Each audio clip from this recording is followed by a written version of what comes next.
I'm not doing real well at the moment. This has got a flat and chewed up the tyre, and in the process broke the flare, so I can't drive this. This has got no flares on it, and the carby's playing up, so I can't drive this, and the old Sovereign doesn't have a radiator in it.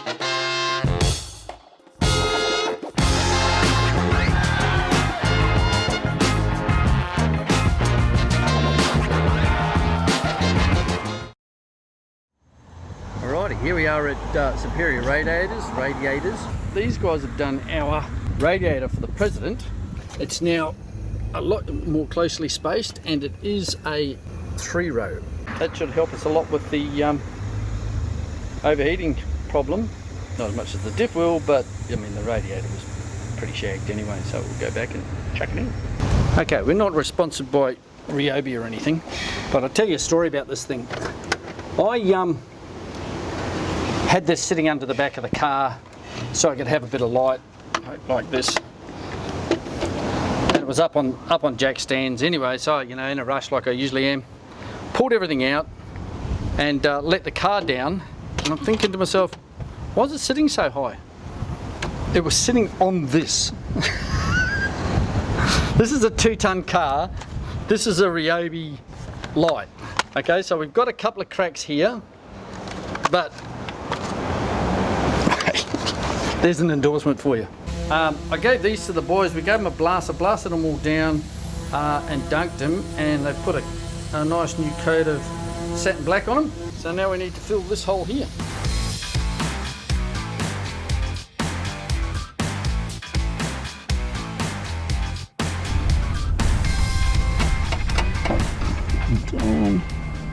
Very hard to get 2 hands down there.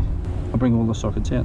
So this is the thing, you think you've got a couple of tools here to do the job, you end up with half the friggin' toolbox floating around, then it takes you 2 hours to put everything back again.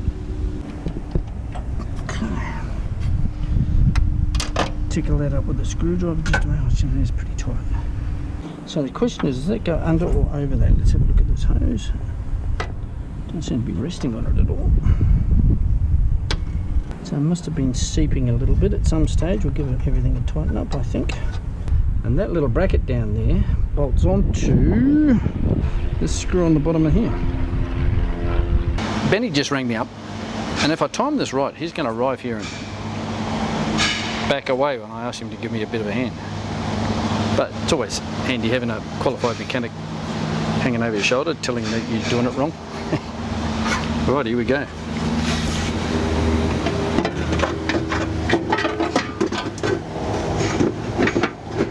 So this has been sitting here for 3 or 4 weeks. So now I have to remember how everything goes, you know, and I'm getting old, memory's going, but I'll get there. I started this some hours ago, and then this guy turned up, and so subsequently I've got nothing done for the last hour and a half while we talked about cars. Sorry and about being a customer of your business. Yeah man, we'll get there. Brought the Luxo barge to check out the Luxo barge. We've got to put these 2 things together, really. We just got to put your one together because that one works. That one works. Well, this one almost works. It's getting there. Yeah, this is my favourite, followed by this. I should stop talking because otherwise I'm going to have to fix it. You might have to fix it. I think it won't be too hard once we sort a few things out. LS will be mint in this. An LS? Yeah. I don't want an LS in it. It's got a lovely shitty Chrysler based Nissan 4.4 litre V8. Yeah, but I reckon you can put an LS in it and just about put those rock covers back on the LS. I reckon you could, like, you look at the shape of them. Yeah, but even the bolt pattern looks close. Like, well, we're going to have to beep a fair bit of out of this. Just put an LS in it. It'd probably be easier. That's what I'm saying. An LS and a 4L60. Except now they're like $19,000. Oh, what, the 4L60s? No, not even being facetious, but the price of an LS and an auto has gone up somewhat in the last 18 months. Oh, there you go. All right, well, I get stuck into this. I'm not going to finish this today. No. Bye-bye, Benny. All right, see you later.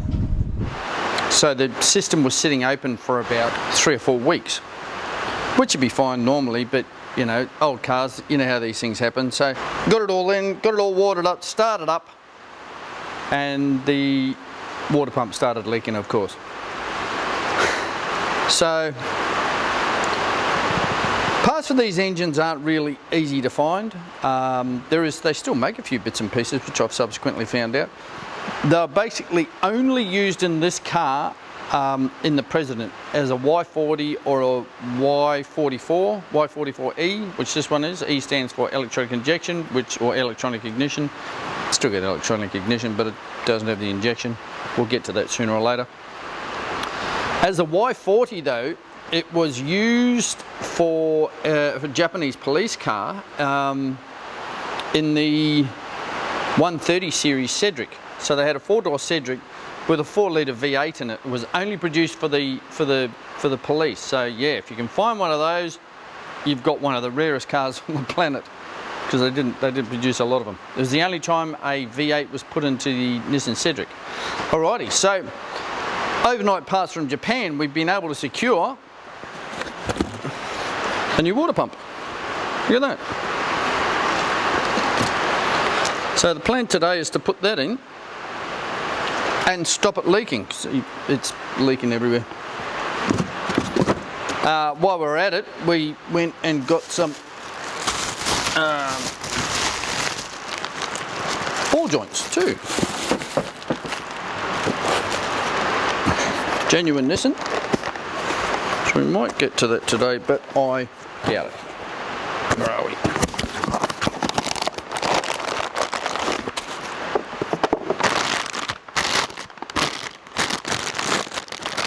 Yeah. Nice new ball joints for the fun. That'll stop that rattling around a bit. But first thing we need to do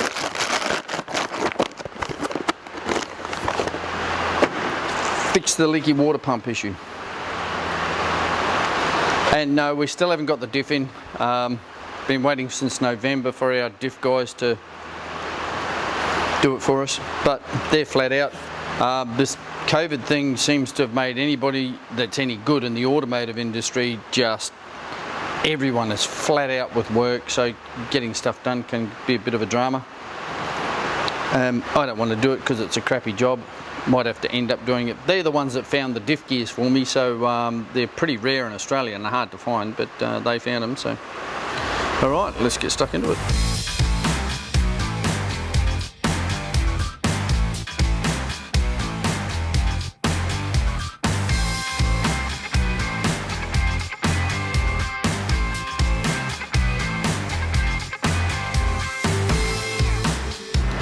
Oh my god, the timing's miles out.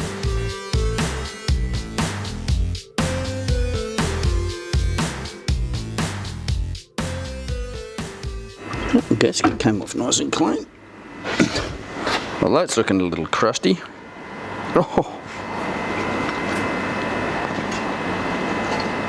Yeah, this has had water sitting in it for a long time. It's no wonder it's leaking. Look at that. There's these water pumps. There's our nice new one, as you can see. Beautiful. Here's the old one. Look at the corrosion on this sucker. It should look like that. Look at that. That's amazing. This is why you always put coolant in your car, not bloody water.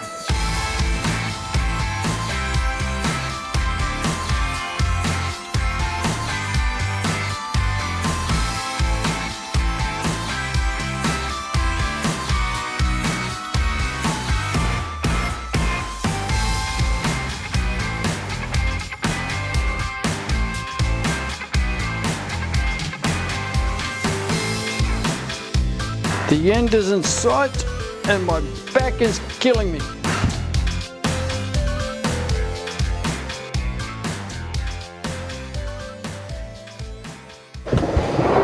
Power on.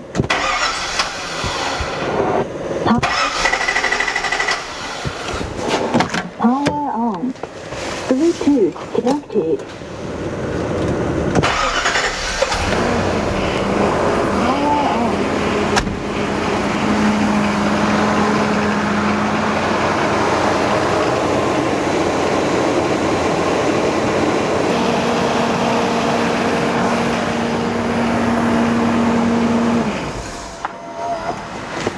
always forget one. And that's that one there.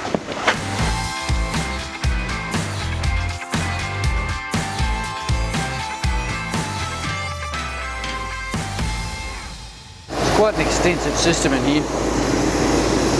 The water hoses, or the heater hoses, go all the way to the back of the car to the second heater that it's got back there, and air conditioner it's got back there. So it takes a little while to burp out, and even if like I've had it sitting here and bubbling away for half an hour at least, fill that up, and then next time I go to drive it, that's empty, and it needs a bit of a top up here. The good thing is, every time I flush this out, more of this mud comes out, so it's good. Slowly getting rid of it. Everything out, yes, yes, yes, done, done, done, done, done. Want it closed again. We got the water pump on, and it's basically, it doesn't get over halfway, even with the wrong diff down the freeway, which is where it was having a bit of trouble, because it's revving at about a bit over 4 grand, 4100. Doesn't really like being there, but with the radiator and the water pump in place, even with the air conditioning on, both ends, it's staying cool. The hottest I've got it, which was a hot day, with everything on, because you know you've got to sort of work it, was 1 brick over. It goes up in bricks. It's digital. 1 brick over halfway, which is really good. So when we get the diff into it, it should be even better. I'll get to that in a minute. I got the ball joints all in as well. They made a big difference. I didn't film that because there was some unpleasantness, some profanity, instruments of torture, including a blowtorch to heat things up to get them undone, and I had to drill out the split pins. It was that sort of it. Anyway, fights me. Everything fights me on this car. There. If I didn't love you so much, I'd kill you. Anyway. Yeah, so where were we before I lost it completely? Ball joints. Yeah, we got the ball joints on. That made a big difference. It's not rattling in the front end now, which is really good. We'll have to give it a wheel alignment now, because I think it's not pointing very well. One other thing I did get for it was, I hope you can see this.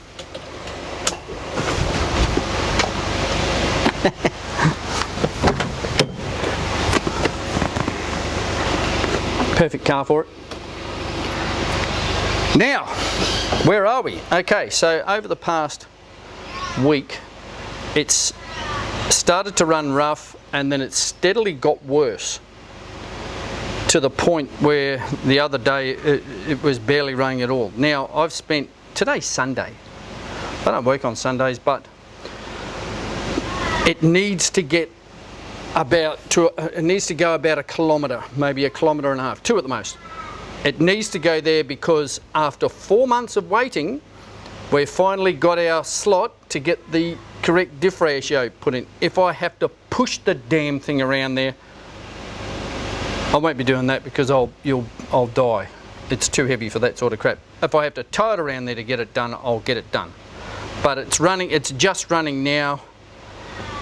I don't know what it is, probably that shitty Holly 350 in it.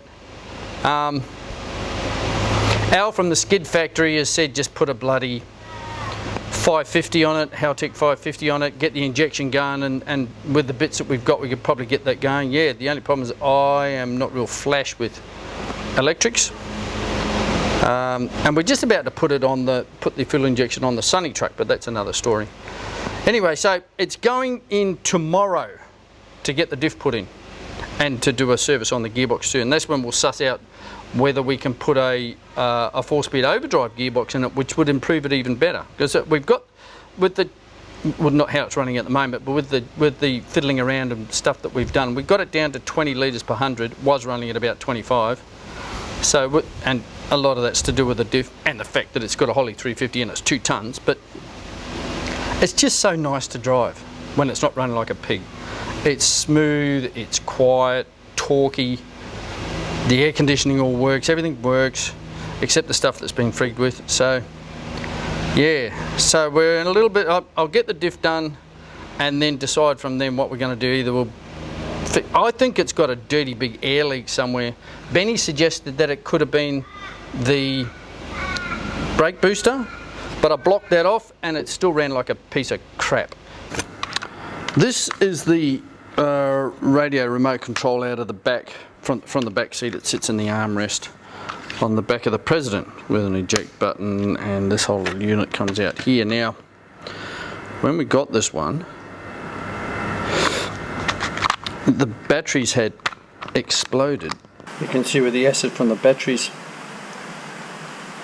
stained the plastic there. That's all right. They were sitting under here. It's stained the back of here too. Look at that, and the bottom of that. Look at that. That's all from the batteries leaking. It got onto the little board inside and it didn't work. So, plus every time you put the seat up, it fell out. Or yeah, it just falls out.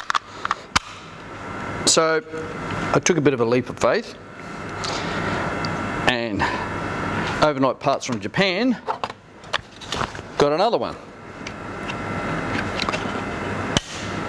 The sad thing about this one was the batteries in this one had also exploded, because they've been in there since 1980, God knows when. So I pulled it apart, gave it a bit of a clean up in the battery compartment, and if I can put this cover back in again, this one actually, it works. See the little green light? Yes, so, and you can see where the batteries exploded in this one too, in there. We haven't got very good light, but yeah, we'll get there. So we'll give this a bit of a clean up, make sure it's working properly, and stick it in the car, and I'll show you what it can do. Okay, so you see this little window here, this the infrared light, or the little light bizzo, sits in there. So it goes through there, and then goes through this little window in here, which is our remote pickup for our radio. So if we pull that out, should be able to turn it on. Cool. Tune it. Which is good news. AM, FM. Well, that's not real flash. Job done. That's where we are at the moment. Good and bad. Yeah. We'll get there. Anyway, thanks for watching. See you next time.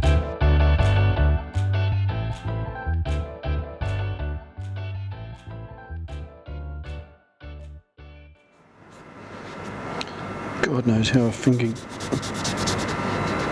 pointer gets dirty, but there you go. I wonder if we could put a light on it.